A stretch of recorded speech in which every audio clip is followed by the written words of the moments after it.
అండి ఈరోజు మా లంచ్ రెసిపీ వచ్చేసి కాకరకాయ ఫ్రై చేస్తున్నానండి. వెల్లుల్లి కారంతో కాకరకాయ ఫ్రై చేస్తున్నాను. చూడండి, ముక్కలు ఇలా చక్రాల్లాగా తరుక్కుని ఉప్పు పసుపు వేసి బాగా కాసేపు ఉంచానండి. అట్లా ఉంచేసా. 5 నిమిషాల తర్వాత మళ్ళీ ఇదంతా గట్టిగా అలా పిసికేసి ఆ వాటర్ అంతా తీసేస్తే చాలా వరకు చేదు పోతుందండి. ఉప్పు పసుపు వేయటం వల్ల చేదు ఉండదు. మొత్తం పోదు కానీ చాలా వరకు పోతుంది.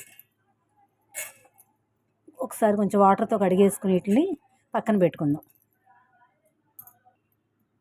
చూడండి, మొత్తం కడిగేసుకున్నానండి శుభ్రంగా.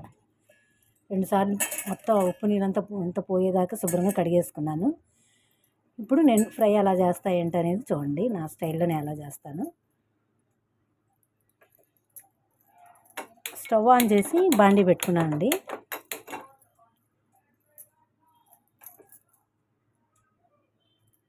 ఇప్పుడు ఆయిల్ వేసుకుందాం. దీంట్లో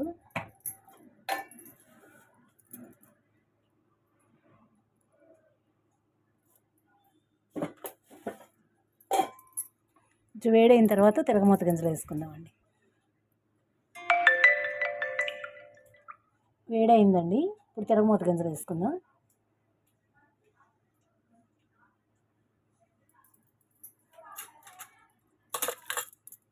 మినపప్పు, ఆవాలు, జీలకర్ర,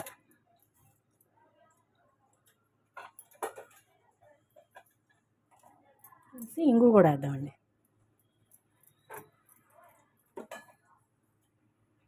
దీంట్లోనే పసుపు కూడా వేసుకుందామండి. ఇందాక కొంచెం పసుపు వేసి మొత్తం ముక్కలు ఇచ్చేసాం కదా, ఇంకొంచెం వేసుకుందాం. ఇప్పుడు దీంట్లో మనం నీళ్లు పిండేసి ఉంచుకున్న ఉప్పుతో ఉప్పేసి పిండేసుకున్న ముక్కలు వేసేసుకుందామండి.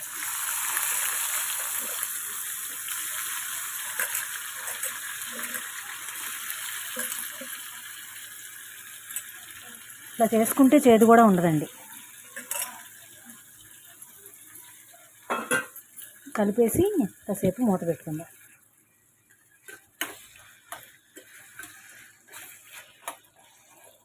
ఉప్పు కాసేపు ఆగి వేద్దామండి. కొంచెం మగ్గిన తర్వాత మూత పెట్టేసుకుందాం.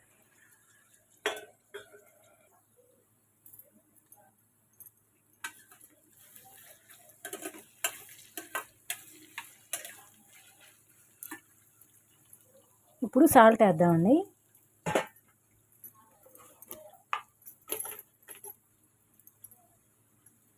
తగ్గించేసుకోండి, కావాలంటే మళ్ళీ లాస్ట్లో వేసుకోవచ్చు.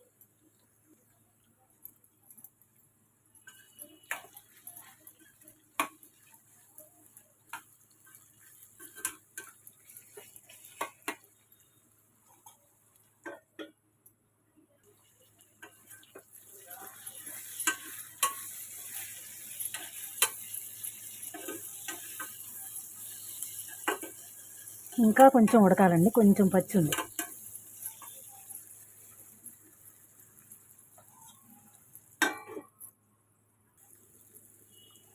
చూడండి, ఇట్లా వేగింది కదా, ఇట్లా ఉంటే సరిపోతుందండి. ఇప్పుడు కారం వేసుకుందాం.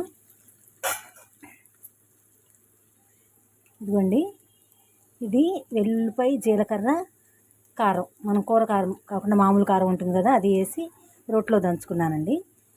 ఇది వేయాలి దీంట్లో. ఇంకా వేరే కారం వేయక్కర్లేదండి.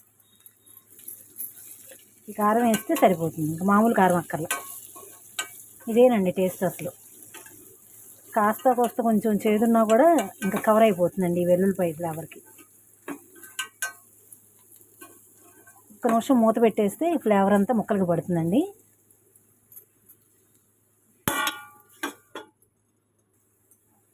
ఇంతేనండి, అయిపోయింది కూర. మీ దగ్గర కొత్తిమీర అన్న ఉంటే కొత్తిమీర కూడా వేసుకోవచ్చు అండి. నా దగ్గర లేదు. ఇంతేనండి, అయిపోయింది. చాలా సింపుల్గా చేసుకోవచ్చండి. చేదు కూడా ఉండదండి ఇలా చేసుకుంటే. చూడండి, ఎంతో టేస్టీగా కాకరకాయ ఫ్రై అయిపోయిందండి. నేనైతే ఈ విధంగా చేస్తానండి. సింపుల్గా చేసుకోవచ్చండి ఇంట్లో ఉన్న వాటితోనే.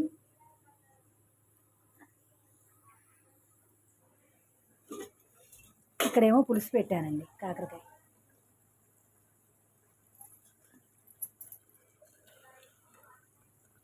కాకరకాయ బెల్లం వేసి పులుసుకోరండి ఇది, అంటే అందరూ తినరండి ఇంట్లో, అందుకని పులుసుకోర కూడా పెట్టాను. ఇంతేనండి ఈరోజు వీడియో. ఈ వీడియో కనుక నచ్చితే లైక్ చేయండి, షేర్ చేయండి. ఇట్లా కాకరకాయ వెల్లుల్లిపాయ కారంతో ఒకవేళ తెలియని వాళ్ళు ఎవరైనా ఉంటే ట్రై చేయండి, చాలా బాగుంటుందండి. థ్యాంక్ యూ ఫర్ వాచింగ్ అండి.